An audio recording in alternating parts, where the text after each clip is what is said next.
अस्सलाम वालेकुम वरहमतुल्लाहि वबरकातुहू। उम्मीद करता हूँ सब लोग खैरियत से होंगे।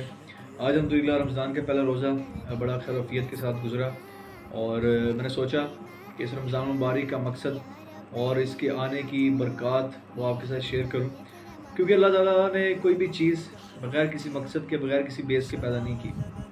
हत्ता कि हम इंसानों की तख्लीक के बारे में अल्लाह फरमाता है कि मैंने जिन और इंसानों का तख्लीक इसलिए किया है कि इल्ला लियअब्दुन, की मेरी इबादत करें, मेरी इताअत करें, मेरी फरमाबरदारी करें। हम लोग अभी रमज़ान मुबारक का महीना शुरू हुआ तो हमें अंदाज़ा कहाँ से हुआ कि हमने चाँद को देखा।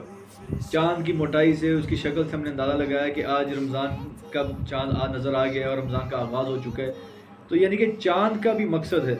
एक तो ये सुबह के उजाले को रात में तब्दील कर देता है और हमें महीनों की तारीख़ों का इल्म भी होता है।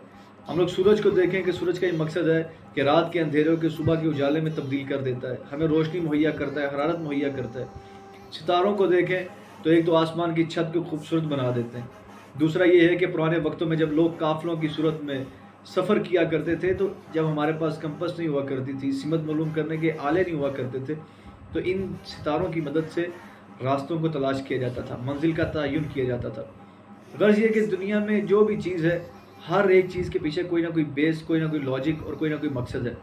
इसी तरह रमज़ान मुबारक के रोज़ों का भी कोई ना कोई मकसद है, और वो मकसद क्या है वो अल्लाह हमें ख़ुद कुरान मजीद में फरमाता है, बताता है, या अय्युहल्लज़ीना आमनू कुतिबा अलैकुमुस्सियाम कमा कुतिबा अलल्लज़ीना मिन क़ब्लिकुम लअल्लकुम तत्तक़ून, कि ऐ ईमान वालों, हमने तुम पर रोज़ों को फ़र्ज़ किया है, रोज़े फ़र्ज़ कर दिए हैं जैसा कि तुमसे पहली उम्मतों पर, पहले लोगों पर फ़र्ज़ किए थे। मकसद इन रोज़ों का क्या है, लॉजिक क्या है, वजह क्या है, लअल्लकुम तत्तक़ून, ताकि तुम लोग तक़वे वाले, मुत्तकी और परहेज़गार बन जाओ। और मुफ़स्सिरीन तक़वे की दो तारीफ़ें बयान फरमाते हैं।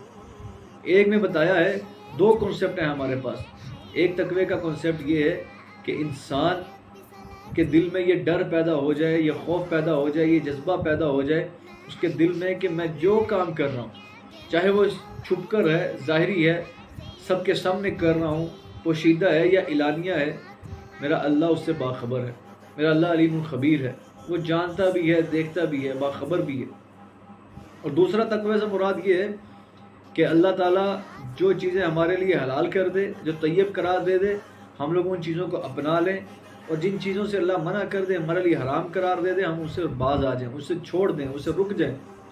तो ये रोज़े की बरकत से हमें दोनों तरह के तक़वे हासिल होते हैं। एक तो ये कि हम लोग चाहे जितने मर्ज़ी कमज़ोर ईमान वाले हों, जब हम रोज़ा रख लेते हैं तो हमें जितनी मर्ज़ी प्यास की शिद्दत महसूस हो रही हो, जितनी मर्ज़ी भूख की शिद्दत महसूस हो रही हो, लेकिन हम दुनिया वालों से कभी भी छुप कर पानी भी नहीं पीते और खाना भी नहीं खाते, क्योंकि रोज़े की वजह से तकवा पैदा हो चुका है। और तकवे ने हमारे दिल में ये डर पैदा कर दिया हुआ है कि दुनिया वाले तो शायद बाखबर ना हो, बेखबर हों, लेकिन मेरा अल्लाह बाखबर है।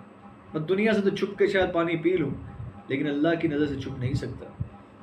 और दूसरा तकवा हमें हासिल होता है कि अल्लाह की तैयब करदा चीज़ों को अपनाना और हराम करदा चीज़ों को, मना करदा चीज़ों को छोड़ना। हम रमज़ान मुबारक में जब सहरी करते हैं, सहरी का वक़्त होता है, तो हम पानी भी इस्तेमाल करते हैं, खाना भी खाते हैं, मशरूबात का भी इस्तेमाल करते हैं, लेकिन जैसे ही सहरी का वक़्त ख़त्म हो जाता है, रोज़े का वक़्त शुरू हो जाता है, तो अफ्तारी के वक़्त तक हम लोग ना पानी पीते हैं, ना रोज़ा रखते, हम ना खाना खाते हैं, क्योंकि रोज़ा रखने की वजह से अब रोज़े का वक़्त शुरू हो चुका है, तो अल्लाह ने हमारे लिए हराम कर दी है। लेकिन जैसे ही अफ्तारी होती है, अफ्तार का वक़्त होता है, तो फिर ये होता है कि हम उन्हीं मशरूबात का भी इस्तेमाल कर सकते हैं, खाना भी खा सकते हैं, पानी भी पी सकते हैं, क्योंकि अब वो हमारे लिए हलाल हो चुकी हैं। जो रोज़े की वजह से पहले हराम थी हमारे लिए, लेकिन अब हलाल हो चुकी हैं। इस तरह हमें दोनों तरह का तकवा हासिल होता है। और तकवा जब हासिल हो जाता है तो फिर क्या अल्लाह इनाम फरमाता है, था अलिफ लाम मीम ज़ालिकल किताबु ला रैब फीह हुदल लिल मुत्तकीन। अल्लाह ताला कुरान मजीद का तारफ़ करवाते फरमाता है कि ज़ालिकल किताबु ला रैब फीह, वो किताब है जिसमें शक कोई नहीं है, हुदल लिल मुत्तकीन, मुत्तकीन के लिए हिदायत है, तकवे वालों के लिए हिदायत है। और तकवा हमें कहाँ से हासिल होना है कि हम जब रोज़े रखेंगे रमज़ान मुबारक की। तो अल्लाह ताला से दुआ है कि अल्लाह रब्बुल आलमीन हमें इस रमज़ान मुबारक में एक तो पूरे रोज़े रखने, और उसके साथ साथ हमें छोटी छोटी नेकियां जिसको हम मामूली समझते हैं, लेकिन अल्लाह के यहाँ बहुत बड़ा अजर रखती हैं, हमें नेकियां करने की तौफीक अता फरमाए। और अल्लाह के जो इनामात हों इस माह मुक़द्दस में, अल्लाह ताला उन इनामात से हमें अपनी जोड़ियाँ समेटने की तौफीक अता फरमाए। इंशाअल्लाह अज़ीज़ रोज़ आपसे एक वीडियो शेयर करूँगा, और उस वीडियो में, अभी अगली वीडियोज़ में हम लोग बताएँगे कि ये मेहमान रमज़ान हमारे पास आया तो हमने اس کا استقبال کیسے کرنا ہے، اس کے اندر کیا کیا ہماری روٹین ہونی چاہیے۔